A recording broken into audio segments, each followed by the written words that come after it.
Well, hello, and welcome back to this Conversations with Friends about church history.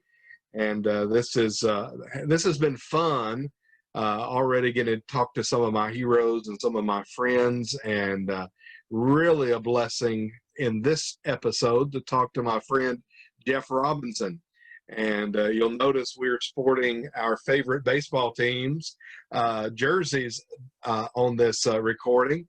And for those of you who are watching, if you're listening, of course, you can't tell that. You'll just have to take my word for it. But I'm wearing Atlanta Braves. And, Jeff, what do you have on there? I have the Cincinnati Reds, the Big Red Machine. The Big Red Machine. So Jeff is a Reds fan, and I'm a Braves fan. We're both also wearing sackcloth and ashes because we're in mourning that baseball season hasn't happened, and been very discouraged by the conversations even that they're having. But I think maybe there's some movement toward getting some kind of a season, but both of us would not be happy with the fact that it looks like a DH is going to be a part of that. Yeah, being a baseball purist, being a National League guy all my life, the DH is like Antichrist or something. That's heresy to not let the pitcher bat. So yeah, I don't like that. But at this point, I was turning around, flipping the channels a couple of nights ago, and I noticed on ESPN, and I mean ESPN1, was foosball. Two men playing foosball, and I thought, we have reached an all-time low. How the money have fallen in this country. Oh my goodness! And what was funny is they would score. But still, we've not got desperate enough to watch soccer, right? No, I have not. No, and apologies to one of my elders who loves soccer just like we love, in the same way we love baseball. But yeah, it'll be an interesting day when I start doing that. So sorry, soccer fans. That's just, you probably think that about baseball too. It's like watching grass grow. But but they're wrong, and we're right. Absolutely. Jeff is a native of Blairsville, Georgia, pastor at Christ Fellowship Church in Louisville, and serves as a senior editor for the Gospel Coalition. Jeff and I have a number of things in common. We both did our PhDs in church history, historical theology, under Dr. Tom Nettles, who we count as a dear friend. Both of us do. And we both are in pastoral ministry. We both love baseball. We've already talked about that. And so we've got a lot in common. When we get together, we normally talk about baseball and theology, and we don't know where one ends and the other starts. And we have a great time going to baseball games. I first saw you, I think you were working for Southern when I was doing some studies at Southern early on. I did not yet know you, but I saw you. You're always on the move, moving fast, and I think you're working in communications maybe for the communication department at Southern Seminary. And you've got a background for how long? 2 or 3 decades in newspaper work as a sports reporter. Tell me about that just a little bit. Tell us about your background in communications that obviously then you were able, while you were in seminary, you were able to use that working for the communications department at Southern. But your background was in sports reporting. Tell us about that a little bit. Yeah, I worked in newspapers for 23 years, 13 yeyears before moving to Louisville in 2000, and 10 of those years overlapped with ministry. So I'm not old enough to have had to, ministry 23 years in sports. I mean, I've actually been in journalism, some form of journalism, for 34 years. So I'm betraying my age there. But yeah, I went to work at a daily newspaper. I actually worked at my hometown newspaper when I was a teenager. I played baseball in high school, but then I would write about the other games. I knew early on I wasn't going to be a big leaguer. I wasn't going to be the next Joe Morgan with the Big Red Machine, or the next Glenn Hubbard of the Atlanta Braves. Sadly, God just didn't give me that kind of talent. But I wanted to be in journalism. I loved sports growing up, especially baseball and college football, but especially baseball. And so I thought, well, if I can't play it, I'll write about it. I've always been a voracious reader. Used to take the old sporting news when it was they called it the Bible of baseball back in the day, and I would get that out of the mailbox on Thursday. I lived out in the country, didn't have anything to do. Blairsville, Georgia, a prize to anyone who's heard of that who doesn't know me. So, I just love to read the columns and the baseball news in there. We didn't have the internet back then, anything like that, of course. And so, the news we would get was new news to me, and just inhaled, read people like Peter Gammons and Furman Bisher and lots of others. And so really just started dreaming about what would it be like to write about baseball. And so I was privileged to get to do that for a few years, and I covered college football, lots of high school stuff. Covered car racing. We used to, at the daily paper in Gainesville, Georgia, we would draw straws as to which one of us had to cover that. And I always seemed to get the shortest straw. I was the youngest guy on the staff, and I realized, no, it was always rigged.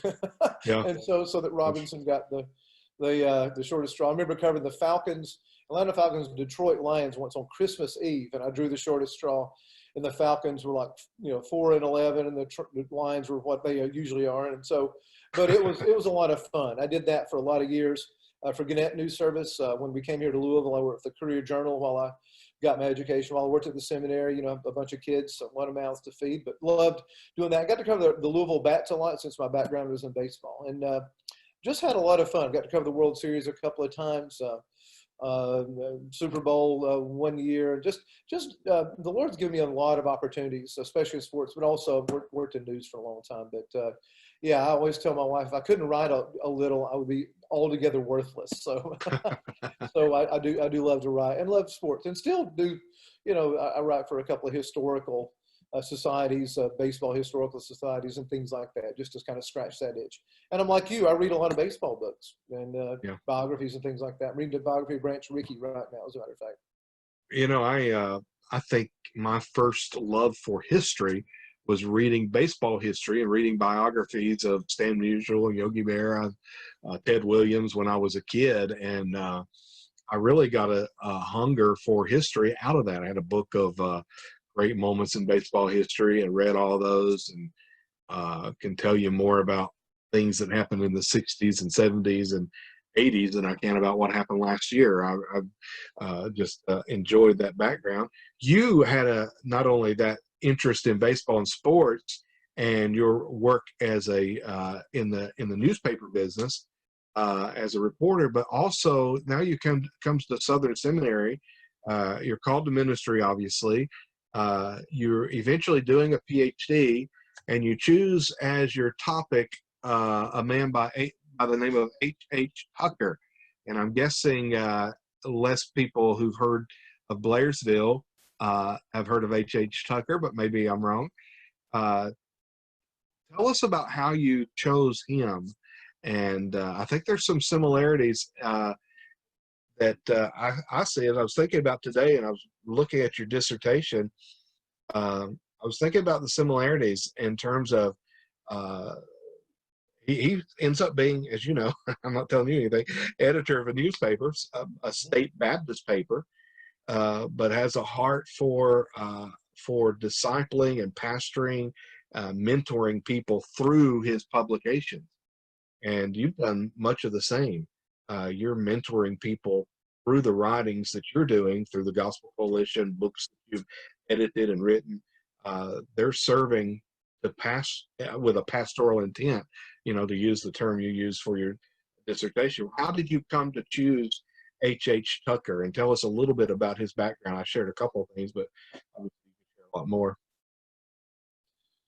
Well, if you're from Georgia, or maybe even a surrounding state, you've probably heard of Tucker, Georgia, which is a suburb of Atlanta. It's probably about, I'm guessing 30 miles northeast toward Athens, which is the Holy Land for me, being a University of Georgia graduate.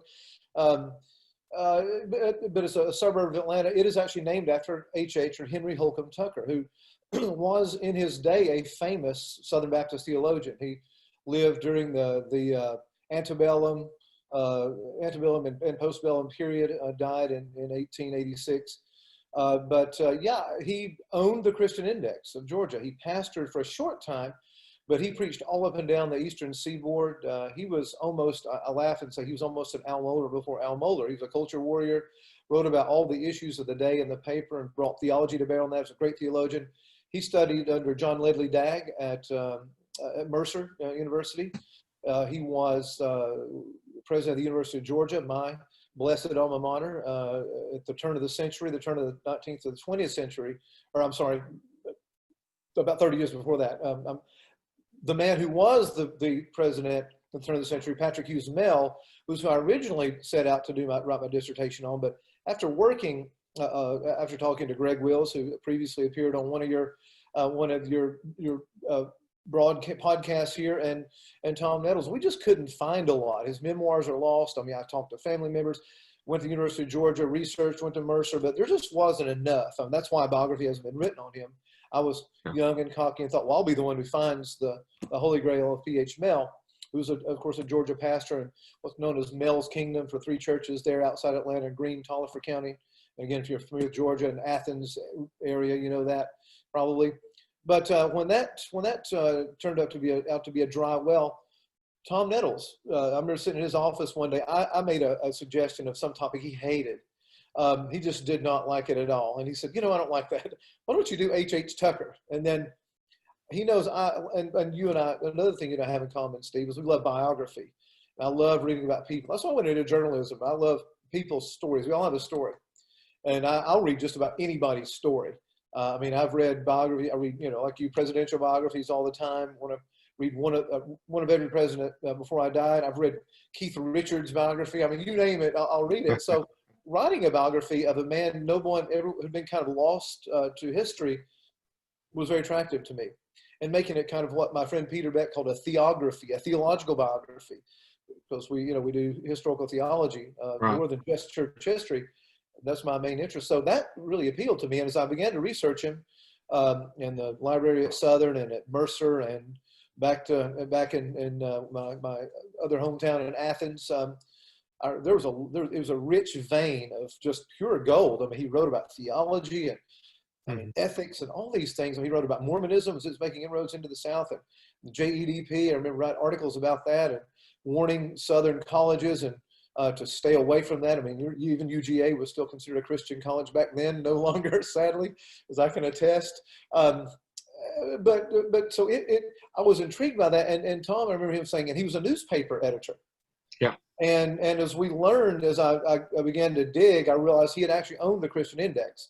Mm-hmm.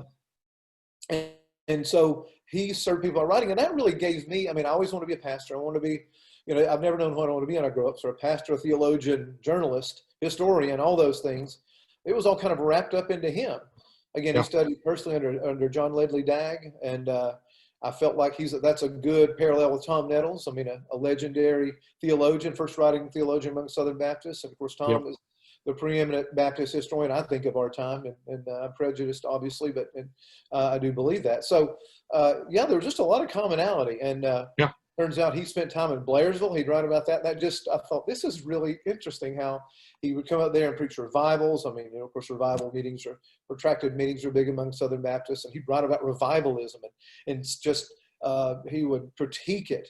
And of course, he was reformed in his theology, rock solid, Second London Confession man. Just a lot to love about him. I mean, there's he was a man of his time. So there were things about him that we would find off-putting, as many of the men of that time. He didn't transcend his times, unfortunately, in some areas, but there's just a rich vein of theology. So I wrote my dissertation about how he used the newspapers basically to preach and to teach. And he's a pastor to pastors and also lay people who are reading that. I mean, it's hard for us to recognize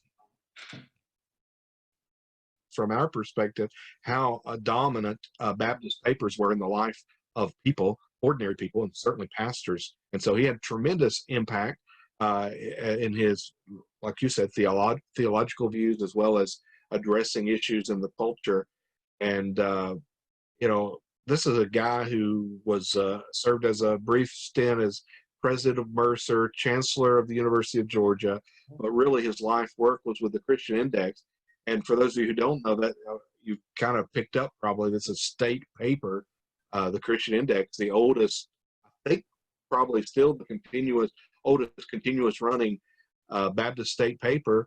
And it has, before him, you had someone like Jesse Mercer, I believe, was editor of that paper. And after him, more recent days, maybe in the last 30 years, Dr. R. Albert Mohler Jr. was the editor of that paper just before he came as the ninth president of Southern Seminary. And so just his role as an editor of that paper makes him attractive as a figure to study.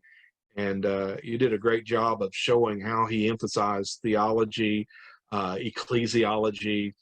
All of those things are important to us. When I talked to Dr. Nettles, I talked about the Nettelsian quadrilateral of Baptist identity, as he kind of lays out that orthodoxy and evangelical emphasis, and those, and then the distinctives flowing out of that. And you kind of follow that pattern with Tucker and showing how he does that. So I appreciate your work on that. What struck me as I was looking at that work again was how many, I already mentioned this, how many parallels there are with what you ended up doing. You coming out of an editor, not of a state paper, but working in a newspaper. But you continue, you really, I mean, your title, as I shared just a moment ago, you're a senior editor for the Gospel Coalition, which has probably the equivalent of what a Baptist newspaper would have been back in the day in terms of impact, reach.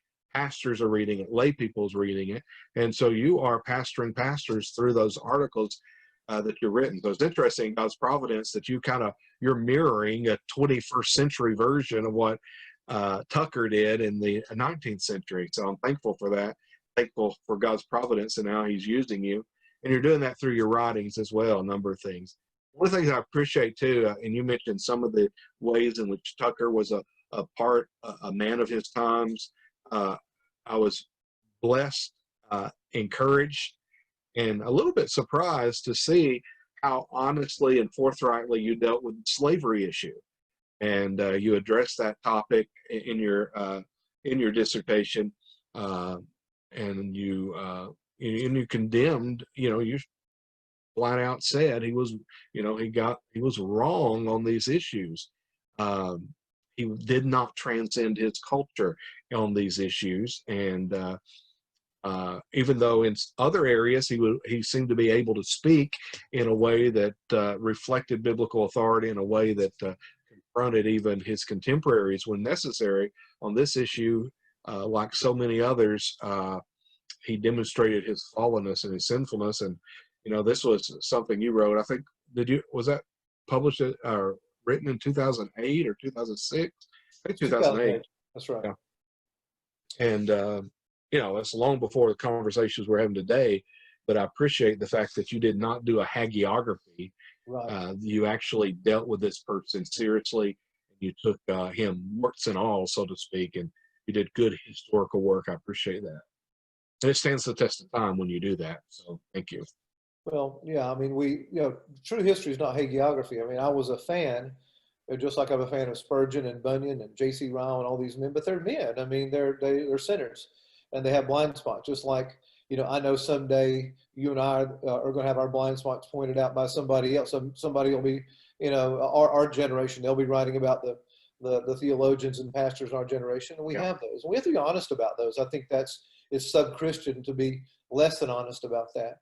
And, and sadly, he didn't live up to it. He had great theology, but he didn't live up to it in every area. Just like I think we have great theology. It's the same theology, but we don't always live up to that because we're sinners. And so I did try to put that rather early in the dissertation because, I did not want this to appear as just a work of hagiography, because it wouldn't have passed. First of all, I mean, it wouldn't have passed. That's an authentic history. But at the same time, I mean, nowadays I do want to write church history for the church. I love someone like Ian Murray. In fact, probably my historian hero, besides of course Tom and others around Southern that I've been blessed to study under, you have been blessed to study under, is Ian Murray, who's written one of the finest biographies I've ever read. The 2 volumes on Lloyd Jones. It's one of my preaching heroes, one of your preaching heroes. And wrote a fine biography on Edwards and others. But it is more, what I love about that is it's history for the church. I mean, it's not hagiography, but it's history for the church. And so I remember saying that in my defense and not knowing, thinking I may get killed here. I'm going to be honest with you. I'm writing for the church. I'm writing this for you, my committee. But if this gets published, I want it to be aimed more at the church.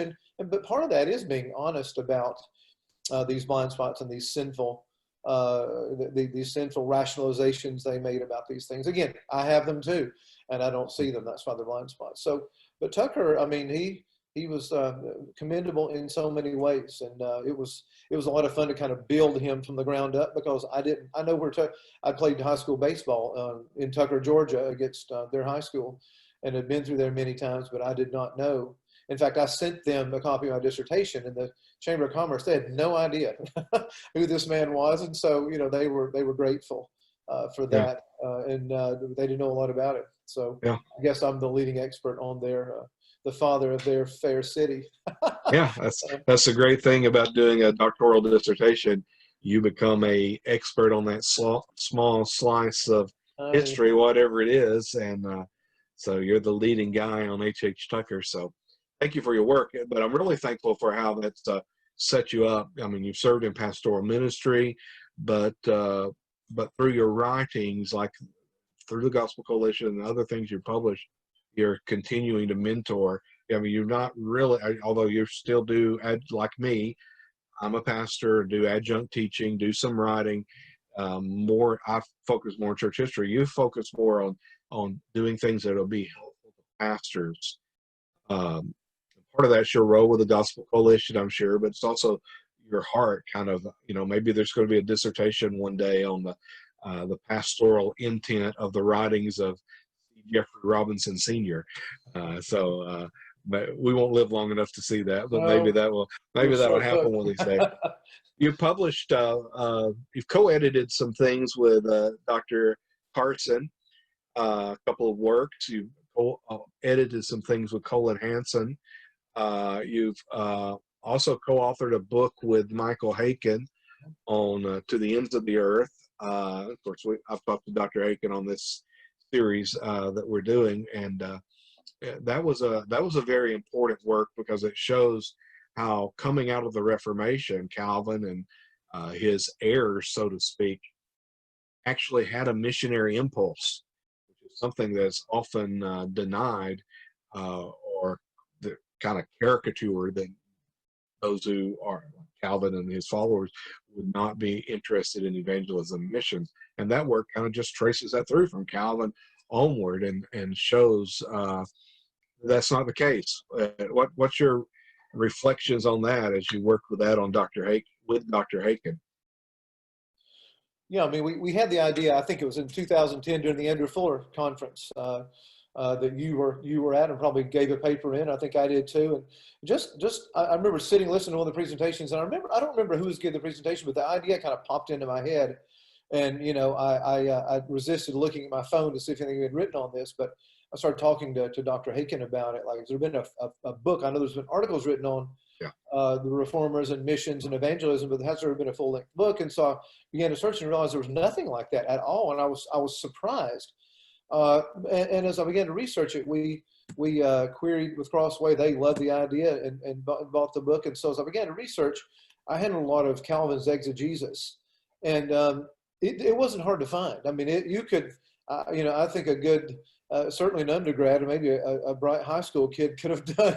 I mean, look at there and read his commentaries in English and found out, wow, this is easy to prove. When he talks about John 3:16, the Great Commission, the passage in Ezekiel about God not having the pleasure and the death, the destruction of men. I mean, those kinds of things, the death of the wicked. It was just easy to prove. I mean, it was clear that they had a heart for the lost. That in many ways the Reformation was a revival. And it was aimed at the salvation of souls. I mean, the recovery of the gospel, the 5 solas, I mean, they're all aimed at one chief end, and that is the salvation of souls. I mean, that's why you and I got in ministry, right? That's why we all get in ministry, I hope. But Calvin and also, I mean, Luther and others, but we focused on Calvin because he's the one who's always kind of accused of having nothing to say to the lost. Yeah. And and we try to point out in the book that he was a man of his times. I mean, he was recovering the gospel. He was running for his life.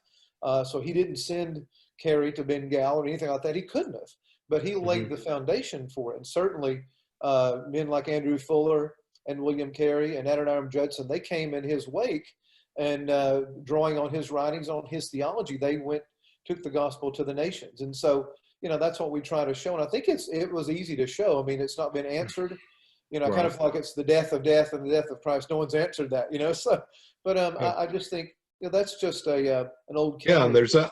there's an unknown account there as well included of a mission effort that Calvin sent out some people for, came out of Calvin's Geneva at least, to go to Brazil. Brazil, I believe, wasn't it? And That's of right. course, it's 1500s, and there was a missionary impulse. Another area you see that, I think, in some of the prayers that Calvin prayed, where he prayed for the conversion of the nations, and so there was a passion for that in his heart and life, and it's compelled and impelled missionaries to go to the ends of the earth.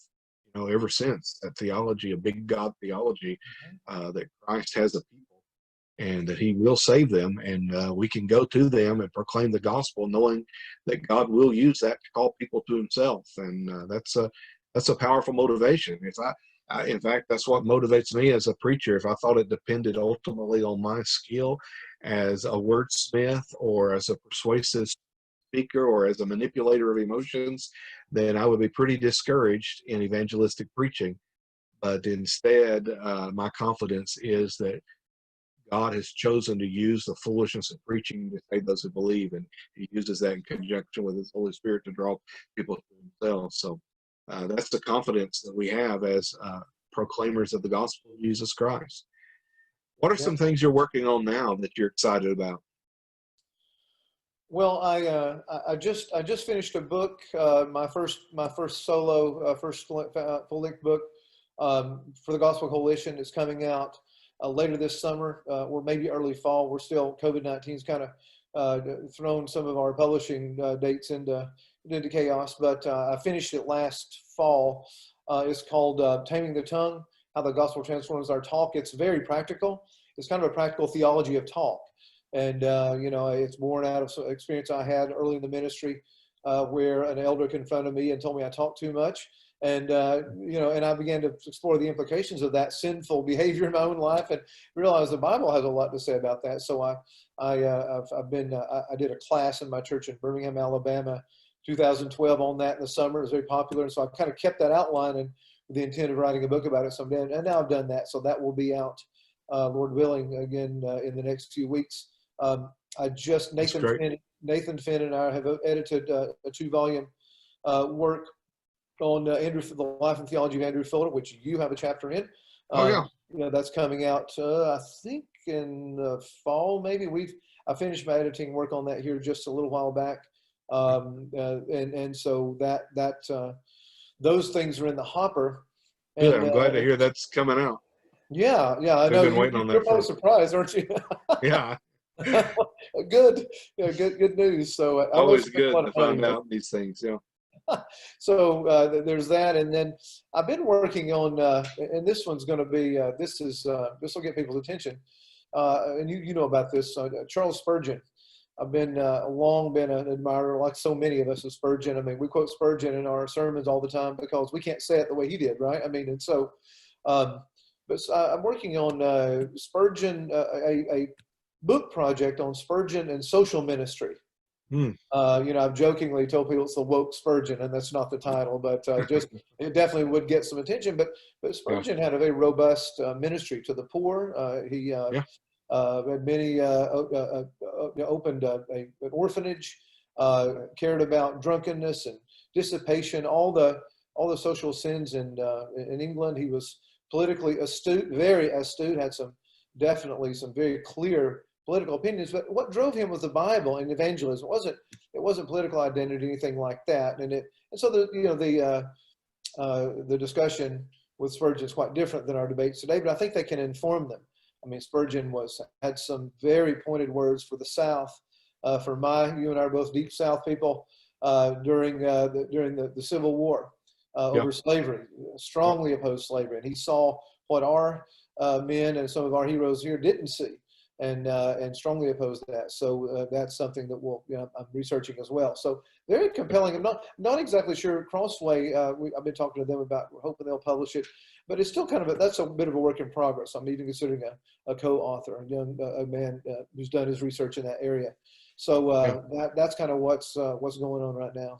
Yeah, that sounds great. I'd love to see that work, and I think that'd be a great, valuable contribution. And Spurgeon is someone who speaks to so many issues, and as you said, speaks very eloquently to them.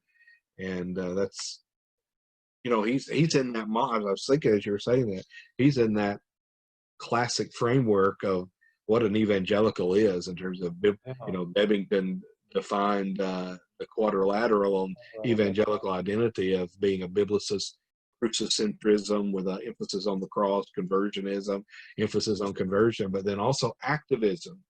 Yeah, And so he was compelled by his biblicism and his view of the cross and conversion, also be involved in social activity, and that's a hallmark really of evangelicalism, and he's a tremendous example of that.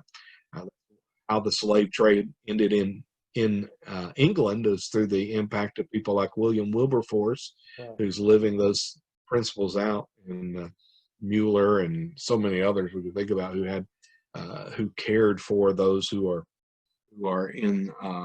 uh, in impoverished or in need of in various ways. So thanks for your work on that. We've I can't remember. We probably published things together with. We've probably done things like in Particular Baptist Press, some of those series, like a Noble Company and British Particular Baptist. And you asked me to have a chapter in a thing you published a few years ago, 12 Faithful Men, and that's something I really, hey, there it is, Yep. 12 Faithful Men. And you were just telling me before we started recording that there's a 12 Faithful Women uh, book that's coming out, and I guess that's going to be companion and packaged together with the 12 Faithful Men in at least marketing.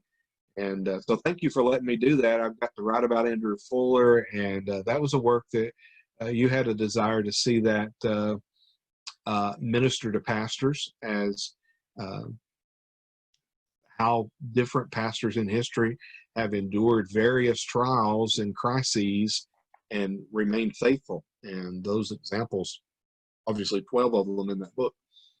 So thanks for allowing me that opportunity. Yeah. Yeah, I was proud of the way the volume turned out, and I know Melissa Kruger and Kristen Weatherall have done an excellent job. I'm just now getting my first look at the 12 Faithful Women, which is a kind of a companion volume. They've done a wonderful job. I tell you, our ladies ministry at the Gospel Coalition. I mean, to me, it's the shining star of our ministry there with Melissa and so many others. But this has been it was a labor of love. I mean, I wrote a chapter on the Apostle Paul, and we had chapters on Calvin and John Newton, and I mean, some names you heard of course, Edwards, and his firing Peter Beck did an excellent job with that. But also some names you've probably not heard of. I mean, John Chavis, Yeah. my friend Darrell Williamson, who's one of our council members at the pastor in Florida, one of our council members at TGC, wrote a very fine chapter introducing us to John Chavis, who I'd met I had encountered him in I think a book written by Ligon Duncan, or a chapter somewhere written by Ligon in one of their works on confessionalism, and became intrigued, and Darrell knew a little about him and assigned it to him. Spurgeon, Zach Eswine, who wrote an excellent book called Spurgeon's Sorrows that ministered to me, my heart, in a particularly difficult time in ministry. We had him write kind of that book in miniature, and a chapter in 12 Faithful Men was very, very good. J.C. Ryle, one of my heroes, and then Janani Lewin. Not a lot of people have heard of Janani Lewin, who is ministered, died in 1977, was a later 20th century figure, and who really endured a lot of things, a lot of political, was really went through a lot of suffering over his political viewpoints as they related to the church. And so it's a unique book, and I would commend it to every pastor out there, because we all know, and the point of the book is that pastoral ministry is not for the faint of heart. As Paul Tripp, one of my favorite books on pastoral ministry is Dangerous Calling. And in fact, Paul Tripp wrote a foreword to my new book on words, which I was thrilled to have him do that. He's a longtime friend of mine as well, and it has been a hero of mine for a long, long time. But it is a dangerous calling. It's not for the faint of heart. I mean, sometimes I think we get the idea. We see our heroes, John Piper and R.C. Sproul and John MacArthur and Tim Keller and whoever your heroes are. And you think my ministry is going to be like that? I'll go to seminary and I'll go preach and it'll grow and I'll have an international ministry. And those guys went through a lot of them before they ever became who they were. And that's really not ministry, as you well know. I mean, you and I both pastor small churches, and our churches are more like the way it really is. And so, Yep. I wanted to show that pastoral ministry, these men suffered greatly. John Calvin, I mean, he spent a lot of his life running for his life and under the threat of persecution during the Reformation as he recovered the gospel. He and Luther, obviously that was deeply offensive to the established church in Geneva and parts beyond. And I was going to say a minute ago, Geneva was a church planting center. Church planting today is very vibrant, but that's nothing new. Sometimes we think, well, all the manuals, we just invented that, but not really. John Calvin, Geneva was a church planting center. There, you read his letters, and there's churches planted all over France and others. And he writes these wonderful letters to these young men who he'd mentored and sent out. And so, but anyway, we really tried to show that. Your chapter is excellent on Andrew Fuller. I want to show he suffered. And I'll talk about this for a minute. Talk about your chapter. Tell our listeners and viewers how he suffered in a way that I think is unique in terms of losing his children. I mean, we think of losing one child. I mean, my greatest nightmare as a parent would be outliving any of my children, one. But talk about just for a second Andrew Fuller and what that chapter, how you do a great job of sort of encapsulating that in the chapter, which is what I wanted. Gave me exactly what I wanted. Well, that chapter ministered to me as I was writing it, and one of the most spiritually beneficial things probably I've written for myself. And the combination of things that he went through, each of the one thing that stood out to me about it is each of those things were things that I encounter commonly in pastoral ministry. As his wife suffers from dementia. I've had to minister to members whose spouses would forget who they are and think that they're being kept captive by their own spouse, and all the pain that causes. I know you've had to experience that in your family as well. I believe your mother experienced that. And it's just a difficult thing to go through. But then to see this man 200 years ago going through that, and how he cared for his wife, and then eventually he loses his wife in that process. And so just a tremendous time of grief all the way through that. But also the loss, as you mentioned, the loss of a young child, a young daughter, and how he wrestles with the Lord and praying for her, and just grieves, and then he loses her, and it's just a very difficult time. But the hope that he finds is the same hope that we have to find in all these trials. It's hope in the message of the gospel of Jesus Christ. One of the perhaps saddest chapters in Fuller's life is with one of his sons who he believes dies unconverted as far as he knows. It turns out that later there's information that comes about that says that someone who was there with him at the end knew that he had turned to Christ in his final days and had a good testimony in his last days.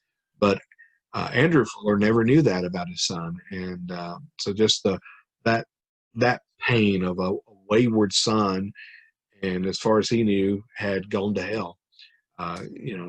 Tragic thing. And then Fuller had physical issues his whole life, struggles as well. But again, his hope in all of these was the same gospel comfort and hope we have to lean on. And so that's why it was so edifying to me. Yeah, I mean, and that's pastoral ministry. I mean, pastoral ministry is both, as I've said, it's glorious. I can't imagine doing anything else. I mean, I'm first and foremost a pastor, but it's also gut-wrenching. Yeah. I mean, you never know what a day is going to bring, whether it's in your own family, in your own life, or within your church. And, you develop, as these men did, a great love for your people, great affections for your people, and you're the under shepherd. And when they suffer, you suffer. The entire body suffers, but you've got to be there to minister to them. And so, you know, I wrote an article a few years ago called "Beware of Your Fictional Church." How your fictional church can undermine your ministry, because in seminary, church discipline's easy, right? It's easy. You would discipline your mother in seminary. You'd say, well, if she gets out of line, well, we'll just kick her out of the church. Sorry, mom. But if you're sitting across the table from mom and she's really sinned and she's unrepentant, that's hard. That's different. I mean, or a Yeah. church member. I mean, you and I both been involved in things like that, and it's easy, and you can approach that with a certain amount of bravado when you're not doing it. But when you're doing it, it's something completely different. I mean, Yep.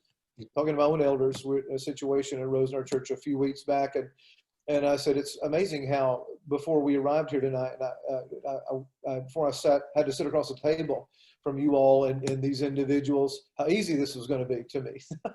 But these are people.